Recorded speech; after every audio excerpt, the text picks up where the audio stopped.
श्री शिवाय नमस्तुभ्यम। हर हर महादेव। हम सबको पता है कि आज है 12 नवंबर। आज है देव उठनी एकादशी का बहुत ही प्यारा सा दिन। आज के दिन को तुलसी विवाह के नाम से भी जाना जाता है। तो आपको आज रात में कहीं भी घर से बाहर जाने की जरूरत नहीं है। ये उपाय आपको घर में ही करना है।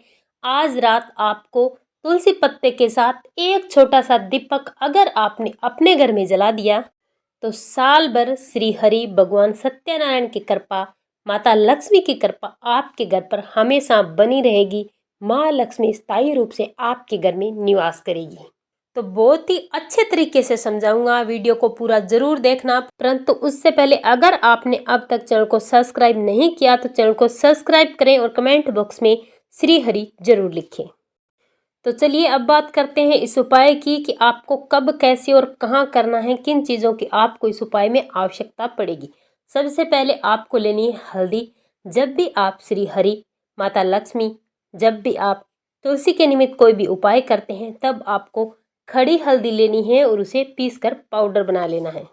और अगर खड़ी हल्दी नहीं है तो फिर आप पीसी हुई हल्दी भी ले सकते हैं, लेकिन कोशिश करें कि आप अपने घर में खड़ी हल्दी लाकर रख लें। इसी के साथ आपको लेना है तुलसी माता का पत्ता। तुलसी माता का पत्ता कैसे लेना है, मेरी बात को यहाँ पर बहुत ही ध्यान से सुनना। एकादशी के दिन आपको भूल से भी तुलसी माता का पत्ता नहीं तोड़ना है, इससे आपको दोष लगेगा, पाप लगेगा और तुलसी माता का व्रत इससे खंडित हो जाएगा। तो आपको तुलसी माता के नीचे जो पत्ते जड़े हुए हैं उन्हीं में से एक पत्ता उठा लेना है और धो करके इसी पत्ते से आपको ये उपाय करना है। परंतु उससे पहले कुछ चीज़ें ऐसी है, कुछ बातें ऐसी है जो आपको जान लेना बहुत ही जरूरी है। कुछ लोगों के मन में संशय बना हुआ है कि क्या हम तुलसी माता के पौधे में जल चढ़ा सकते हैं, दूध चढ़ा सकते हैं, कमलगट्टा चढ़ा सकते हैं, हल्दी चढ़ा सकते हैं। तो कुछ चीज़ें ऐसी है जो चढ़ा सकते हैं और कुछ चीज़ें ऐसी है जो आप नहीं चढ़ा सकते। भूल से भी आपको एकादशी के दिन तुलसी माता के पौधे में जल नहीं चढ़ाना है, दूध नहीं चढ़ाना है। जो पानी के जैसा पदार्थ है जो पीने योग्य काम में आता है उन चीज़ों को आपको बिल्कुल भी नहीं चढ़ाना है। हाँ, आप हल्दी चढ़ा सकते हैं, आप कमलगट्टा चढ़ा सकते हैं, आप दीपदान कर सकते हैं, आप तुलसी माता का पूजन कर सकते हैं, हाथ जोड़कर प्रार्थना कर सकते हैं, आप तुलसी माता के पौधे पर चूड़ियाँ चढ़ा सकते हैं। आप लाल रंग की चुनरी इस दिन चढ़ाना बिल्कुल भी ना भूलें। और हाँ, साथ ही साथ आपको तुलसी माता के पौधे में मोली का धागा जरूर बांधना है। ये सारी चीज़ें आप इस दिन कर सकते हैं। और साथ ही साथ आप तुलसी माता की परिक्रमा करना ना भूलें। आप इस दिन तुलसी माता की परिक्रमा कर सकते हैं। और साथ ही साथ आपको ध्यान रखना है, जल और दूध तो आपको तुलसी माता के पौधे में आज के दिन बिल्कुल नहीं डालना है। और चलिए बात करते हैं इस उपाय की। आपने एक तुलसी माता का पत्ता ले लिया है, साथ में आपको हल्दी लेनी है, साथ ही साथ आपको एक दीपक तैयार करना है। मिट्टी के दीपक में आपको गाय माता का घी डालना है।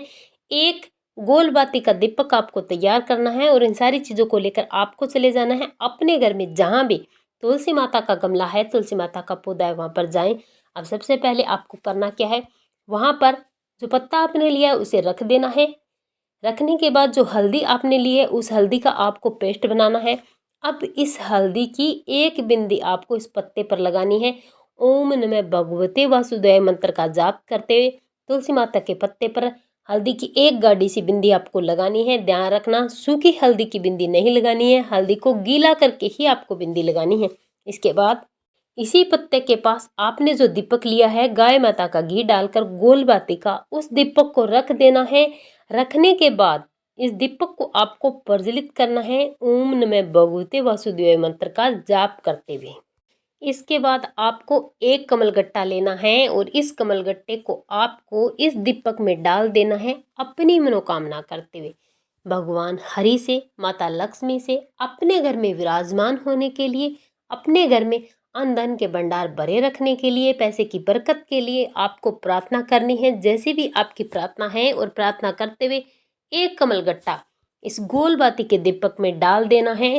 पूज्य गुरु जी कहते हैं, जो व्यक्ति कार्तिक मास की एकादशी के दिन एक दीपक जलाकर उसमें एक कमलगट्टा अगर डाल देता है तो उसके घर में भगवान हरि की कृपा से, माता लक्ष्मी की कृपा से कभी भी धन की कमी नहीं आती। उसके व्यापार और कारोबार में हमेशा बढ़ोतरी होती है, उसके घर में बरकत बनी रहती है, सुख समृद्धि का वास होता है और परिवार हमेशा खुश रहता है। इसके बाद जब ये दीपक ठंडा हो जाए तब इस दीपक को उठाना है। इसमें से आपको कमलगट्टा निकाल करके अपनी तिजोरी में रख देना है। जिस भी घर में ये कमलगट्टा तिजोरी में रखा जाता है उसके घर में कभी भी धन की कमी नहीं होती, उस घर की तिजोरी कभी खाली नहीं होती। चलिए अब बात करते हैं पूज्य गुरु जी द्वारा बताए गए दूसरे उपाय की। ये उपाय बहुत ही विशेष है, आपको जरूर करना चाहिए। बिल्कुल सरल सा उपाय है। इसके लिए आपको लेना है 1 मोली का धागा और साथ ही साथ आपको लेना है 1 रुपए का सिक्का कोई भी। इसे लेकर जाना है अपने घर की तुलसी माता के पास। इस मोली में से आपको धागा निकालना है और तुलसी माता के पौधे पर आपको डाल देना है, यानी कि चुनरी की तरह उड़ा देना है। थोड़ी देर यहाँ पर रखा रखने के बाद आपको कम से कम 11 बार ओम नमः भगवते वासुदेव मंत्र का जाप करना है। लगभग 1 घंटा रखे रहने के बाद आपको इसे उठाना है। एक सिक्का जो आपने लिया है उस पर आपको लपेटते हुए अपने पूरे घर में घूम जाना है, अपने घर के सभी रूम्स में घूमना है। घूमने के बाद पूरा का पूरा धागा लपेट कर आपको इस सिक्के को अपने घर की तिजोरी में रख देना है। आप अपने पर्स में भी रख सकते हैं, आप अपने व्यापार या कारोबार के गले में भी रख सकते हैं और व्यापार या कारोबार में भी आप घुमाकर गले में रख सकते हैं। अगर आप इसे एकादशी के दिन लपेट करके इस उपाय को करते हैं और अपने घर की तिजोरी में रखते हैं तो आपके घर में कभी भी माता लक्ष्मी की कमी नहीं होगी, आपके घर में बरकत बनी रहेगी, आपके परिवार पर धन से संबंधित कोई समस्या नहीं आएगी।